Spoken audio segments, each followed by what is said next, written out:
ಮತ್ತೊಂದು ಕಡೆ ಕೋಗಿಲು ವಿಚಾರ. ಹೌದು, ಕೋಗಿಲು ಅಕ್ರಮವಾಸಿಗಳಿಗೆ ಮನೆ ನೀಡೋದಕ್ಕೆ ಮುಂದಾಗಿರುವ ಸರ್ಕಾರ 26 ಮನೆಗಳನ್ನ ಫೈನಲ್ ಮಾಡಿಕೊಂಡಿದೆ. ಮೊದಲ ಹಂತದಲ್ಲಿ 26 ಮನೆಗಳು ಹಂಚಿಕೆಯಾಗುತ್ತೆ. ಈ ಮಧ್ಯೆ ಅತಿಕ್ರಮಣವಾಗಿರುವ ಬಗ್ಗೆ ಎಲ್ಲ ಗೊತ್ತಿದ್ದೂ ಕೂಡ ತಹಶೀಲ್ದಾರ್ ಸುಮ್ಮನಿದ್ರ ಅನ್ನೋ ಪ್ರಶ್ನೆ ಮೂಡಿದೆ. ಅಥವಾ ಆ ಸಂದರ್ಭದಲ್ಲಿ ಬಹಳ ಲಂಚ ಮತ್ತೊಂದು ಇದನ್ನೆಲ್ಲ ತಹಶೀಲ್ದಾರ್ ಪಡೆದು ಏನಾದರೂ ಇದಕ್ಕೆಲ್ಲ ಅವ್ರು ದಾರಿ ಮಾಡಿಕೊಟ್ರ ಅನ್ನುವಂಥ ಆರೋಪ ಕೂಡ ಕೇಳಿಬರ್ತಾ ಇದೆ. ಹೀಗಾಗಿ ಆ ಸಂದರ್ಭದ ತಹಶೀಲ್ದಾರ್ಗಳಿಗೂ ಕೂಡ ಇದೀಗ ಸಂಕಷ್ಟ ಎದುರಾಗಿದೆ.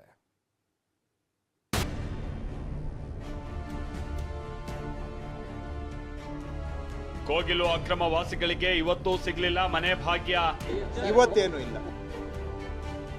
26 ಮನೆ ಹಂಚಿಕೆ ಫೈನಲ್, ಅಧಿಕೃತ ಘೋಷಣೆಯೊಂದೇ ಬಾಕಿ. 26 ಜನಕ್ಕೆ ಅತಿಕ್ರಮ ಮಾಡಿದವರಿಗೂ ಟ್ರಬಲ್, ತಹಶೀಲ್ದಾರ್ಗಳಿಗೂ ಒತ್ತುವರಿ. ಕೋಗಿಲು ಲೇಔಟ್ನಲ್ಲಿ ಅಕ್ರಮ ಅಂತ ಹೇಳಿ ಮನೆ ಕೆಡವಿದ ಸರ್ಕಾರವೀಗ ಅರ್ಹರಿದ್ದಾರೆ, ಬಡವರಿದ್ದಾರೆ ಅಂತ ಮನೆ ಹಂಚಿಕೆ ಮಾಡೋದಕ್ಕೆ ಸರ್ವ ಪ್ರಯತ್ನ ಮಾಡ್ತಿದೆ.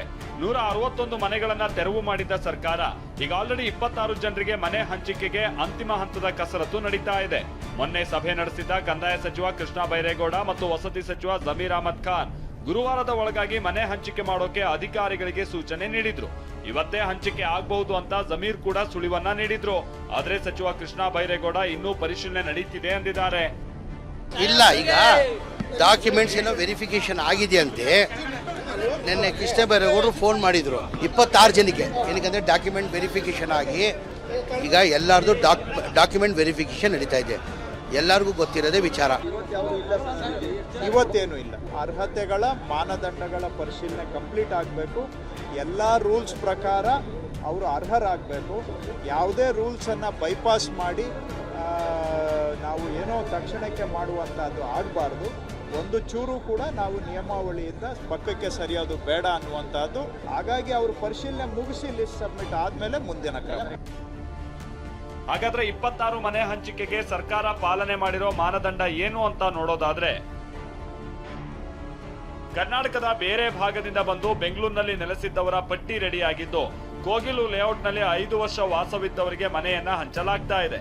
ಹಾಗೆ ಮಾತೃಭಾಷೆ ಬೇರೆಯಾಗಿದ್ರೂ ಕರ್ನಾಟಕದವರಾಗಿರ್ಬೇಕು ಅನ್ನೋ ಮಾನದಂಡ ಅನುಸರಿಸಲಾಗಿದೆ. ಒಂದೇ ಕುಟುಂಬ ಒಂದಕ್ಕಿಂತ ಹೆಚ್ಚಿನ ಅರ್ಜಿ ಸಲ್ಲಿಸಿದ್ದಲ್ಲಿ ರೇಷನ್ ಕಾರ್ಡ್ ಅನ್ನ ಪರಿಗಣಿಸಲಾಗಿದೆ. ಹಾಗೆ ವೋಟರ್ ಐಡಿ, ರೇಷನ್ ಕಾರ್ಡ್, ಮಕ್ಕಳ ಶಾಲಾ ದಾಖಲಾತಿ ಪತ್ರವನ್ನು ದಾಖಲೆಗಳಿಗೂ ಆದ್ಯತೆ ಕೊಟ್ಟು ಪರಿಶೀಲನೆ ನಡೆಸಲಾಗಿದೆ. ಈ ಮಾನದಂಡ ಪಾಲಿಸಿರುವ ಸರ್ಕಾರ ಮನೆ ಹಂಚಿಕೆಗೆ ಫೈನಲ್ ಮಾಡ್ಕೊಳ್ತಾ ಇದೆ. ಯಾವುದೇ ಕ್ಷಣದಲ್ಲೂ ಘೋಷಣೆ ಆಗೋ ಸಾಧ್ಯತೆಯೂ ಇದೆ. ಆದ್ರೆ ನಿರಾಶ್ರಿತರು ಮಾತ್ರ ನಮಗೆ ಕರೆ ಬಂದಿಲ್ಲ, ಬೇರೆ ಯಾರಿಗೋ ಕೊಡ್ತಿದ್ದಾರೆ ಅಂತ ಆರೋಪಿಸ್ತಾ ಇದ್ದಾರೆ. ಇಲ್ಲ, ಬಂದಿಲ್ಲ ಸರ್, ನಮಗೆ ಫೋನೇ ಬಂದಿಲ್ಲ. ಇನ್ನು ಏನಂತಿದ್ದಾರೆ, ಏನು ಹೇಳಿದ್ರು ನಿಮಗೆ? ಯಾಕೆ ಫೋನ್ ಮಾಡಿಲ್ಲ? ನಮಗೆ ಯಾರಿಗೂ ಇಲ್ಲಿ ಇರೋದು ನಾವು ಯಾರಿಗೂ ಬಂದಿಲ್ಲ ಸರ್. ಯಾರು ಬೇರೆಯವ್ರ ಜನಗಳಿಂದ ಬರ್ತಾ ಇದ್ದಾರೆ, ಇಲ್ಲಿ ಇರೋರಿಗೆ ಬರ್ತಾನೆ ಇಲ್ಲ. ಅದು ಸಮಸ್ಯೆ ಆಗಿರೋದು. ಅದು ಅಲ್ಲಿ ಹೋಗಿ ಹೇಳಿದ್ರೆ ನಾಳೆ ನಾಳೆ ನಾಳೆ ಹಂಗೆ ಹೇಳ್ತಾ ಇದ್ದಾರೆ. ಬಾಂಗ್ಲಾದವರಿಗೆ ಮನೆಯಿಂದ ಬಿಜೆಪಿ ಪಟ್ಟಿ ರಿಲೀಸ್ ಮಾಡಿದ ಸರ್ಕಾರ. ನಮ್ಮ ಬೋವಿ ಸಮಾಜಕ್ಕೆ ಕೊಡ್ಲಿಲ್ಲ, ನಮ್ಮ ಮಾದಿಗ ಸಮಾಜಕ್ಕೆ ಕೊಡ್ಲಿಲ್ಲ, ನಮ್ಮ ಚಲವಾದಿ ಸಮಾಜಕ್ಕೆ ಕೊಡ್ಲಿಲ್ಲ, ನಮ್ಮ ಉತ್ತರ ಕರ್ನಾಟಕದವ್ರಿಗೆ ಕೊಡ್ಲಿಲ್ಲ. ಯಾರಿಗೆ ಕೊಟ್ರು ಗೊತ್ತಾ? ಬಾಂಗ್ಲಾದೇಶದಿಂದ ಬಂದವ್ರಿಗೆ ಸೈಟ್ ಕೊಟ್ರು. ಎಂತ ದಾಖಲೆ ರೀ ಇದು? ಕೋಗಿಲು ಅಕ್ರಮವಾಸಿಗಳಿಗೆ ಮನೆ ನೀಡೋದಕ್ಕೆ ಸರ್ಕಾರ ನಿರ್ಧರಿಸಿದ ದಿನದಿಂದಲೂ ಬಿಜೆಪಿ ನಾಯಕರದ್ದು ಒಂದೇ ವಾದ, ಬಾಂಗ್ಲಾದವರಿಗೆ ಮನೆ ನೀಡ್ತಿದ್ದಾರೆ ಅಂತ ಆರೋಪಿಸ್ತಾ ಇದ್ದಾರೆ. ಭಾಷಾವಾರು ಪಟ್ಟಿ ರಿಲೀಸ್ ಮಾಡಿರೋ ಸರ್ಕಾರ ಬಿಜೆಪಿಗೆ ಕೌಂಟರ್ ಕೊಟ್ಟಿದೆ. ಕೋಗಿಲಿನಲ್ಲಿ 239 ಕುಟುಂಬಗಳ ಪಟ್ಟಿ ಮಾಡಿರುವ ಸರ್ಕಾರ ಇದರಲ್ಲಿ 108 ಕುಟುಂಬ ಕನ್ನಡಿಗರು ಅಂತ ದಾಖಲೆಯನ್ನ ಮುಂದಿಟ್ಟಿದೆ. ಹಾಗೆ 103 ಕುಟುಂಬ ಉರ್ದು, 13 ಕುಟುಂಬ ತಮಿಳು, 11 ಕುಟುಂಬ ಹಿಂದಿ, ಮರಾಠಿ ಮತ್ತು ತೆಲುಗು ಮಾತನಾಡುವ 3 ಕುಟುಂಬದಿಂದ ಮನೆಗಾಗಿ ಅರ್ಜಿ ಸಲ್ಲಿಸಲಾಗಿದೆ ಅಂತ ಪಟ್ಟಿ ರಿಲೀಸ್ ಮಾಡಿರೋ ಸರ್ಕಾರ ಬಿಜೆಪಿಗೆ ಕೌಂಟರ್ ಕೊಟ್ಟಿದೆ.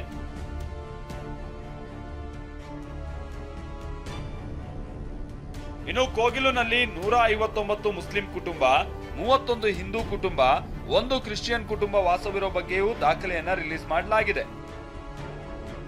ಭೂ ಒತ್ತುವರಿ ಮಾಡಿದವರಿಗೆ ಸಂಕಷ್ಟ, ತಹಶೀಲ್ದಾರ್ಗಳಿಗೂ ವಿಚಾರಣೆ ಬಿಸಿ. ಇನ್ನು ಅಕ್ರಮವಾಸಿಗಳಿಂದ ಹಣ ಪಡೆದಿರುವ ವಿಜಯ್ ಮತ್ತು ವಸೀಂನನ್ನ ವಿಚಾರಣೆ ನಡೆಸಲಾಗ್ತಾ ಇದೆ. ಹಣ ಪಡೆದು ನಕಲಿ ದಾಖಲೆ ಸೃಷ್ಟಿಸಿ ಹಕ್ಕುಪತ್ರ ನೀಡಿರೋ ಬಗ್ಗೆ ಮಾಹಿತಿ ಇದ್ದು ಈ ಬಗ್ಗೆ ತನಿಖೆ ನಡೀತಾ ಇದೆ. ಮತ್ತೊಂದು ಕಡೆ ತಾತ್ಕಾಲಿಕ ಹಕ್ಕುಪತ್ರ ನೀಡಿರುವ ತಹಶೀಲ್ದಾರ್ಗಳಿಗೂ ಸಂಕಷ್ಟ ಎದುರಾಗಿದೆ. 2022ರಿಂದ 2025ರ ಅವಧಿಯ ತಹಶೀಲ್ದಾರ್ಗಳಿಗೆ ಕೋಗಿಲು ಭೂ ಒತ್ತುವರಿ ವಿಚಾರಣೆ ಬಿಸಿ ತಟ್ಟೋ ಸಾಧ್ಯತೆ ಇದೆ. ಯಾಕಂದ್ರೆ ತನಿಖೆ ವೇಳೆ ಸ್ಫೋಟಕ ಸಂಗತಿಗಳು ಬಯಲಾಗಿವೆ. ಕೋಗಿಲು ಲೇಔಟ್ನ ಕೆಲ ನಿವಾಸಿಗಳ ಬಳಿ ತಾತ್ಕಾಲಿಕ ಹಕ್ಕುಪತ್ರ ಇದೆ. ಇದೇ ಹಕ್ಕುಪತ್ರ ಹಿಡಿದು ನೋಂದಣಿಗಾಗಿ ನಿರಾಶ್ರಿತರು ಅಲೆದಾಡ್ತಾ ಇದ್ರು ಅಂತ ಹೇಳಲಾಗ್ತಾ ಇದೆ. ಇದರ ಜೊತೆಗೆ ಕೆಲವರಿಗೆ ನಕಲಿ ಹಕ್ಕುಪತ್ರವನ್ನು ನೀಡಲಾಗಿದೆ ಅನ್ನೋ ಆರೋಪವೂ ಇದೆ. ಈ ಬಗ್ಗೆ ಮಾಹಿತಿ ಇದ್ರೂ ಅಂದಿನ ಯಲಹಂಕ ತಹಶೀಲ್ದಾರ್ ಕ್ರಮ ತೆಗೆದುಕೊಂಡಿಲ್ಲ ಎನ್ನಲಾಗ್ತಾ ಇದೆ. ಹಕ್ಕುಪತ್ರ ನಕಲಿಯೋ ಅಸಲಿಯೋ, ಆದ್ರೆ ಅಂದಿನ ತಹಶೀಲ್ದಾರ್ಗೆ ಮಾಹಿತಿ ಇದ್ದು ಸೈಲೆಂಟ್ ಆಗಿದ್ರ ಅನ್ನೋ ಪ್ರಶ್ನೆ ಮೂಡಿದೆ.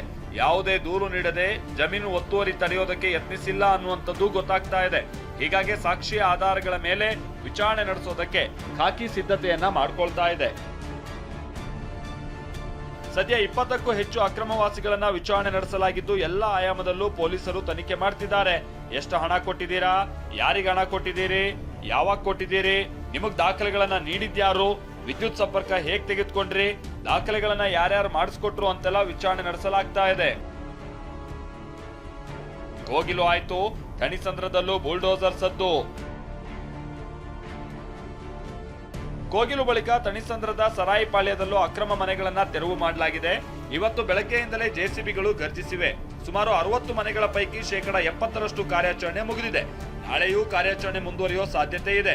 ಯಾವುದೇ ಮಾಹಿತಿ ಅಥವಾ ನೋಟಿಸ್ ಕೊಡದೆ ಮನೆಗಳ ತೆರವು ಮಾಡ್ತಿದ್ದಾರೆ ಅಂತ ಸ್ಥಳೀಯರು ಆಕ್ರೋಶ ಹೊರಹಾಕಿದ್ದಾರೆ.